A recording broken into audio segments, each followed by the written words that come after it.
Our story begins with the city of Mecca. It is said that when Adam and Eve were first expelled from paradise, the two were separated, with Eve having landed near the city of Mecca, and Adam having landed somewhere in the Far East. After many years of searching for one another, Adam finally managed to make his way down through the Arabian Peninsula to Mecca, and it was at the top of Mount Arafat, just outside the city of Mecca, where the two were finally reunited. Mecca is also significant because it is considered the first place on earth that God Almighty was worshipped alone. And so, it was at that very spot that Abraham and his son Ishmael built the first house of worship for God.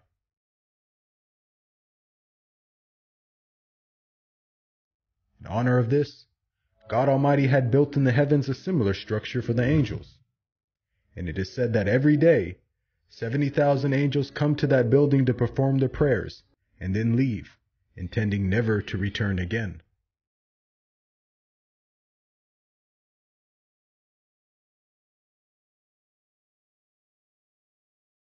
When Abraham and Ishmael had finished building the sacred house, there was still one brick that had to be put in its place.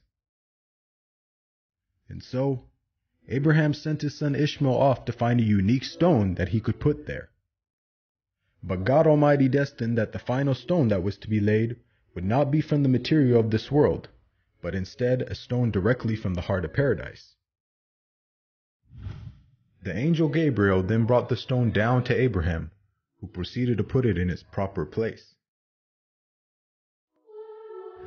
It is said that when the stone first came down, it was a pure white color. But due to the impurities of this world and the sinfulness of man, the stone slowly began to fade and eventually turned black.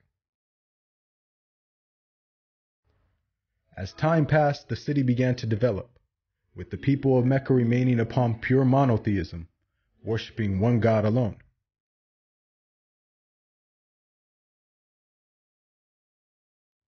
This despite the fact that their neighbors in Egypt, Mesopotamia, and the Levant had been practicing paganism for centuries. But this was all to change when a merchant by the name of Amr ibn Luhay had decided to conduct his business outside of Mecca. Amr then proceeded to journey northwards until he reached the lands of Levant. There, Amr would witness for the first time things like modern architecture, advanced literature, and of course, the practice of paganism. Amr was so impressed by all that he had seen that before leaving, he asked if he could take one of the idols back home with him.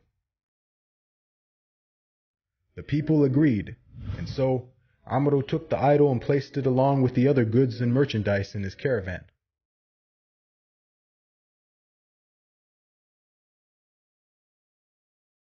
He then set out southwards, back towards the city of Mecca.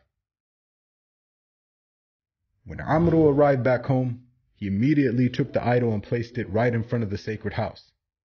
He then proceeded to tell the people that this was now going to be the God that they worship. Sadly, this concept faced little, if no resistance. And as time passed, the people began to worship more and more different idols, until it is said by the end of the 6th century, there were over 360 different idols surrounding the sacred house in Mecca.